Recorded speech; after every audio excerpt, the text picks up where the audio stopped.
Assalamualaikum warahmatullahi wabarakatuh. Selamat pagi rekan-rekan, selamat siang, dan kapanpun rekan-rekan penonton video ini. Di sini kami dari kelompok 3 kelas perencanaan pajak kelas F ingin mempresentasikan materi pada pertemuan kali ini yaitu mengenai perencanaan pajak yang berkaitan dengan PPh Badan. Baik, sebelum masuk ke dalam pembahasan kami, izinkan saya sebagai perwakilan dari kelompok 3 untuk memperkenalkan anggota tim kami. Yang pertama ada saya Lazuardi Imani dengan NIM 047, yang kedua ada Aninda Rahayu Widiani dengan NIM 092, yang ketiga ada Gebi Adi Aryani dengan NIM 308, dan yang terakhir ada Mahdiah Amanah Ramadanti dengan NIM 422. Tidak berlama-lama lagi, mari kita masuk ke dalam pembahasan materi. Baik, di sini saya akan membahas mengenai PPh pasal 4 ayat 1, 2, dan 3. Yang pertama yaitu PPh pasal 4 ayat 1. Nah, menurut pasal 4 ayat 1 Undang-Undang PPh nomor 7 tahun 1983 sebagaimana telah diubah terakhir dengan Undang-Undang nomor 36 tahun 2008 tentang pajak penghasilan. Perlu diketahui bahwasanya penghasilan adalah setiap tambahan kemampuan ekonomis yang diterima atau diperoleh wajib pajak, baik yang berasal dari Indonesia maupun dari luar Indonesia, yang dapat dipakai untuk konsumsi atau untuk menambah kekayaan wajib pajak yang bersangkutan, dengan nama dan dalam bentuk apapun, termasuk penggantian atau imbalan berkenaan dengan pekerjaan atau jasa yang diterima atau diperoleh termasuk gaji, upah, tunjangan, honorarium, komisi, bonus, gratifikasi, uang pensiun, atau imbalan dalam bentuk lainnya. Kecuali ditentukan lain dalam undang-undang ini yaitu ada hadiah dari undian atau pekerjaan atau kegiatan dan penghargaan, laba usaha, keuntungan karena penjualan atau karena pengalian harta, penerimaan kembali pembayaran pajak yang telah dibebankan sebagai biaya dan pembayaran tambahan pengembalian pajak, bunga termasuk premium, diskonto, dan imbalan karena jaminan pengembalian utang, dividen dengan nama dan dalam bentuk apapun, termasuk dividen dari perusahaan asuransi kepada pemegang polis dan pembagian sisa hasil usaha koperasi, royalti atau imbalan atas penggunaan hak, sewa dan penghasilan lain sehubungan dengan penggunaan harta, penerimaan atau perolehan pembayaran berkala, keuntungan karena pembebasan utang kecuali sampai dengan jumlah tertentu yang ditetapkan dengan peraturan pemerintah, keuntungan selisih kurs mata uang asing, selisih lebih karena penilaian kembali aktiva, premi asuransi, iuran yang diterima atau diperoleh perkumpulan dari anggotanya yang terdiri dari wajib pajak yang menjalankan usaha atau pekerjaan bebas, tambahan kekayaan neto yang berasal dari penghasilan yang belum dikenakan pajak, penghasilan dari usaha berbasis syariah, imbalan bunga sebagaimana dimaksud dalam undang-undang yang mengatur mengenai ketentuan umum dan tata cara perpajakan, dan surplus Bank Indonesia. Selanjutnya merupakan pasal 4 ayat 2. Pasal 4 ayat 2 merupakan pasal yang membahas mengenai penghasilan di bawah ini yang dikenai PPh pasal 4 ayat 2 yang merupakan penghasilan bersifat final, yaitu ada penghasilan berupa bunga deposito dan tabungan lainnya, bunga obligasi dan surat negara, dan bunga simpanan yang dibayarkan oleh koperasi kepada anggota koperasi orang pribadi. Kedua, penghasilan berupa hadiah undian. Ketiga, penghasilan dari transaksi saham dan sekuritas lainnya, transaksi derivatif yang diperdagangkan di bursa, dan transaksi penjualan saham atau pengalian penyertaan modal pada perusahaan pasangannya yang diterima oleh perusahaan modal Ventura. Keempat, penghasilan dari transaksi pengalian harta berupa tanah dan atau bangunan, usaha jasa konstruksi, usaha real estate, dan persewaan tanah dan atau bangunan. Dan yang terakhir merupakan penghasilan tertentu lainnya yang diatur dengan atau berdasarkan peraturan pemerintah. Nah, penghasilan tersebut merupakan objek pajak berdasarkan pertimbangan-pertimbangan berikut, Yang pertama, perlu adanya dorongan dalam rangka perkembangan investasi dan tabungan masyarakat. Kedua, kesederhanaan dalam pemungutan pajak, berkurangnya beban administrasi baik bagi wajib pajak maupun Direktorat Jenderal Pajak. Yang ketiga, merupakan pemerataan dalam pengenaan pajaknya. Dan hal ini memperhatikan perkembangan ekonomi dan moneter. Atas penghasilan-penghasilan tersebut perlu diberikan perlakuan tersendiri dalam pengenaan pajaknya. Dan yang terakhir merupakan perlakuan tersendiri dalam pengenaan pajak atas jenis penghasilan tersebut, termasuk sifat, besarnya, dan tata cara pelaksanaan pembayaran, pemotongan, atau pemungutan diatur dengan peraturan pemerintah. Selanjutnya merupakan Pasal 4 ayat 3. Pasal 4 ayat 3 merupakan pasal yang mengatur objek-objek yang dikecualikan dari objek pajak untuk pajak penghasilan.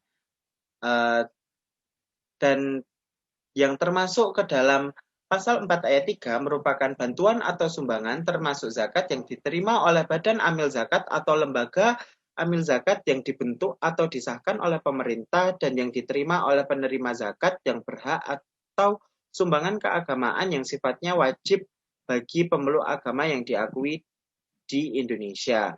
Lalu ada harta hibahan yang diterima oleh keluarga dalam garis keturunan lurus 1 derajat, badan keagamaan, badan pendidikan, badan sosial, termasuk yayasan, koperasi, atau orang pribadi yang menjalankan usaha mikro dan kecil.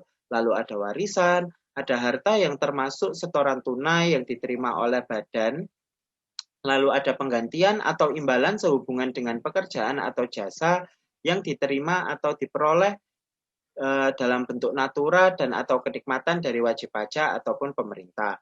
Lalu ada pembayaran dari perusahaan asuransi kepada orang pribadi, lalu ada dividen atau bagian laba yang diterima atau diperoleh perseroan terbatas sebagai wajib pajak dalam negeri, koperasi, badan usaha milik negara, atau badan usaha milik daerah dari penyertaan modal pada badan usaha yang didirikan dan bertempat kedudukan di Indonesia. Lalu ada iuran yang diterima atau diperoleh dana pensiun yang pendiriannya telah disahkan Menteri Keuangan.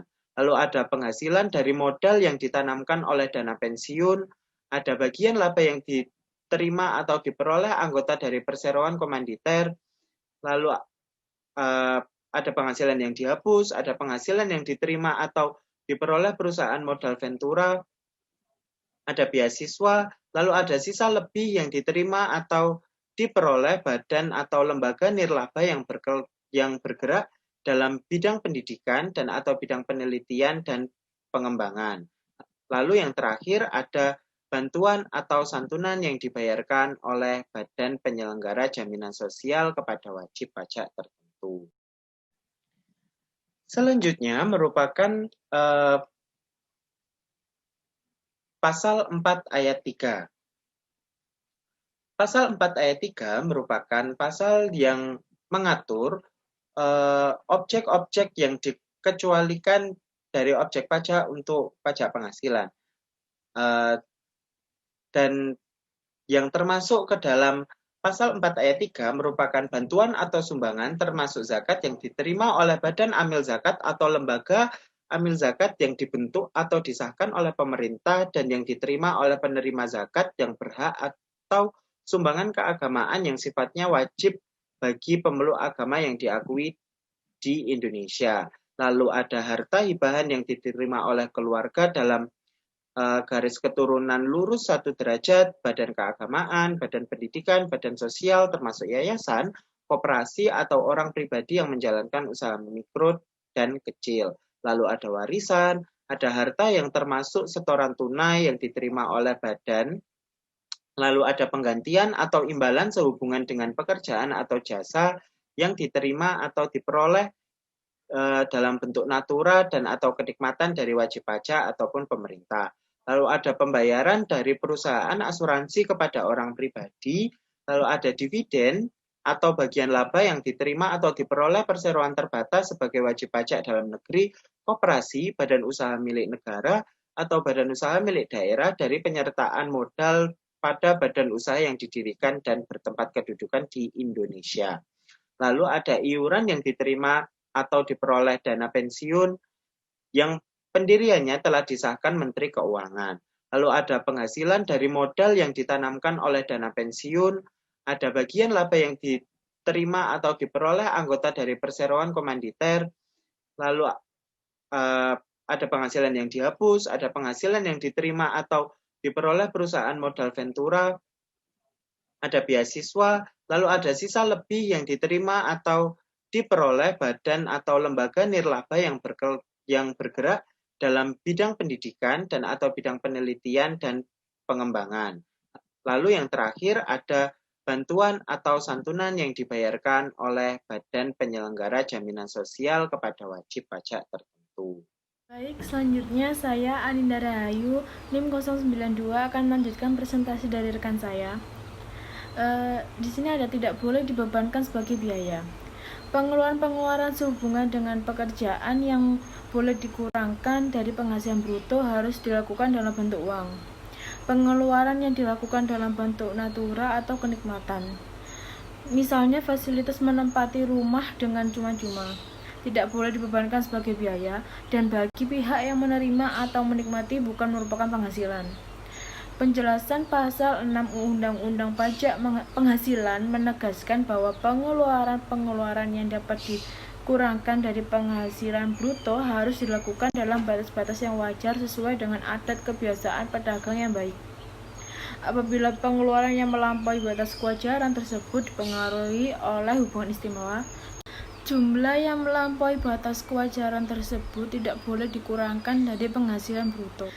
Pajak penghasilan atau PPH dihitung dengan cara mengalihkan tarif PPH dengan penghasilan kena pajak atau PKP. PKP sendiri itu adalah penghasilan bruto yang dikurangi biaya-biaya untuk mendapatkan, menagih, dan memelihara penghasilan atau 3M selama 1 tahun pajak.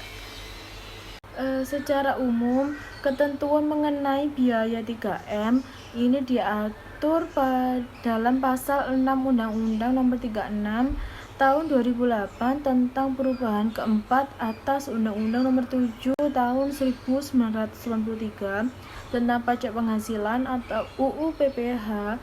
Namun beberapa jenis biaya diatur tersendiri seperti pasal 5 untuk bentuk usaha tetap atau BUT, pasal 11 dan 11A untuk penyusutan dan amortisasi.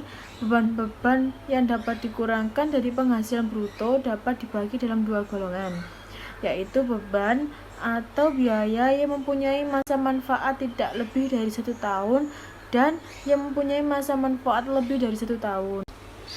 Beban yang mempunyai masa manfaat tidak lebih dari 1 tahun merupakan biaya pada tahun yang bersangkutan, misalnya gaji, biaya administrasi dan bunga, biaya rutin, pengelolaan limbah, dan sebagainya.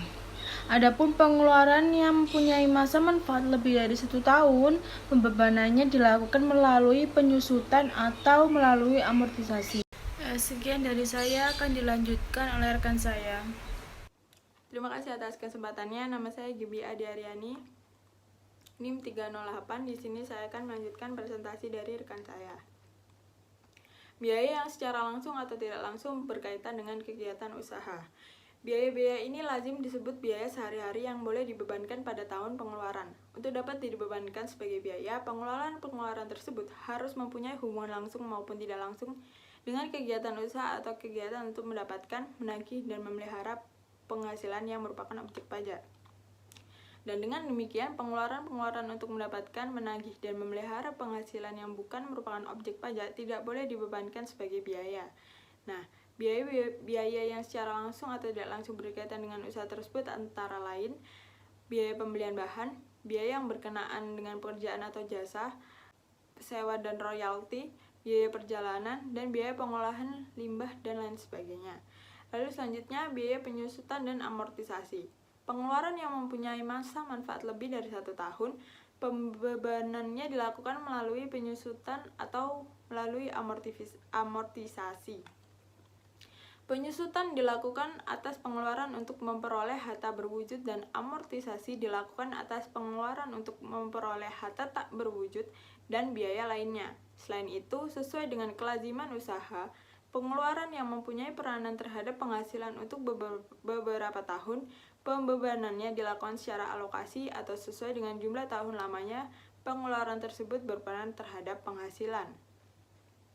Lalu selanjutnya, iuran kepada dana pensiun yang pendiriannya telah disahkan oleh Menteri Keuangan. Pengeluaran iuran kepada dana pensiun yang pendiriannya telah disahkan oleh Menteri Keuangan boleh dibebankan sebagai biaya. Sedangkan iuran yang dibayarkan kepada dana pensiun yang pendiriannya tidak atau belum disahkan oleh Menteri Keuangan tidak boleh dibebankan sebagai biaya.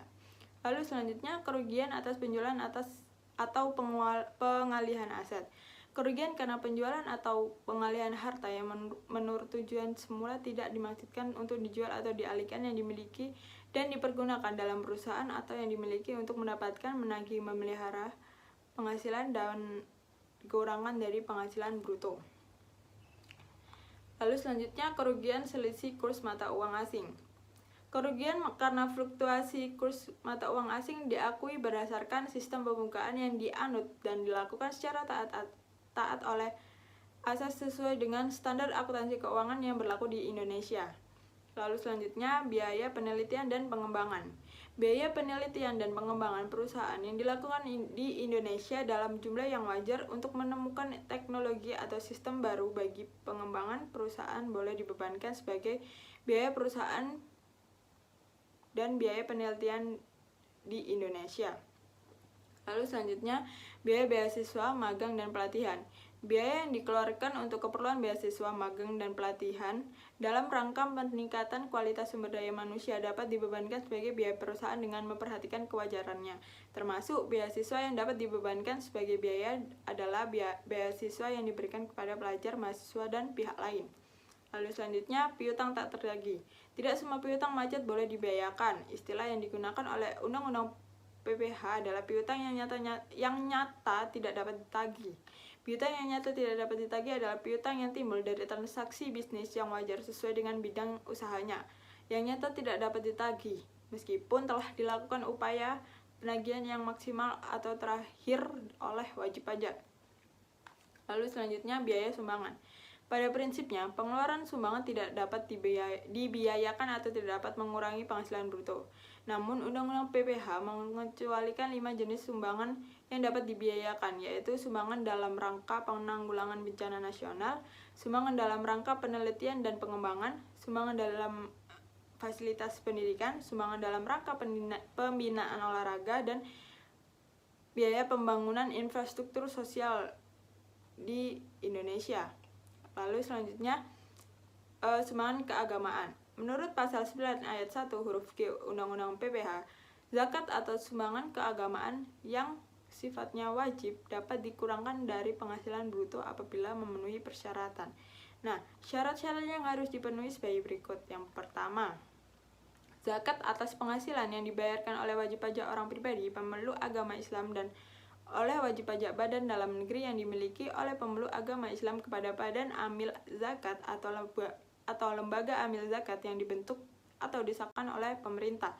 Lalu selanjutnya, sumbangan keagamaan yang sifatnya wajib bagi wajib pajak orang pribadi, pemeluk agama selain agama Islam, atau oleh wajib pajak badan dalam negeri yang dimiliki oleh pemeluk agama selain agama Islam yang diakui di Indonesia yang dibayarkan kepada lembaga keagamaan yang dibentuk atau disahkan oleh pemerintah. Sekian presentasi dari saya yang akan dilanjutkan oleh rekan saya. Terima kasih. Terima kasih atas kesempatannya. Perkenalkan, nama saya Madia Amana dengan NIM 2018-310422. Di sini akan menjelaskan mengenai biaya-biaya khusus atau bunga pinjaman yang berkaitan dengan SE 46 tahun 1995 serta pengakuan selisih kurs. Jadi di dalam surat edaran Dirjen Pajak nomor SE 46 PJ 4 tahun 1995 terdapat ketentuan memberikan penegasan terkait biaya yang boleh dibebankan secara fiskal atau yang biasa kita sebut dengan deductible expense maupun biaya yang tidak dapat dibebankan secara fiskal atau non-deductible expense terkait dengan bunga pinjaman. Lalu landasan yang disebutkan dalam SE 46 tahun 1995 ini adalah sebagai berikut. Dapat terjadi bahwa dana yang ditempatkan dalam bentuk deposito berjangka atau tabungan lainnya langsung atau tidak langsung berasal dari pinjaman atau dana yang berasal dari pihak ketiga yang dibebani biaya bunga. Apabila hal tersebut terjadi, WP dapat memperkecil penghasilan kena pajak secara tidak wajar, karena bunga yang terutang atau dibayar atas pinjaman tersebut dikurangkan sebagai biaya. Sedangkan bunga yang diterima atau diperoleh yang berasal dari penempatan dana dalam bentuk deposito berjangka atau tabungan lainnya tidak ditambahkan dalam perhitungan PKP karena telah dikenakan pajak penghasilan yang bersifat final sebesar 15%. Hubungan dengan hal-hal yang telah saya jelaskan tadi, berikut ini diberikan penegasan terkait cara menghitung koreksi biaya bunga pinjaman menurut SE 46 tahun 1995.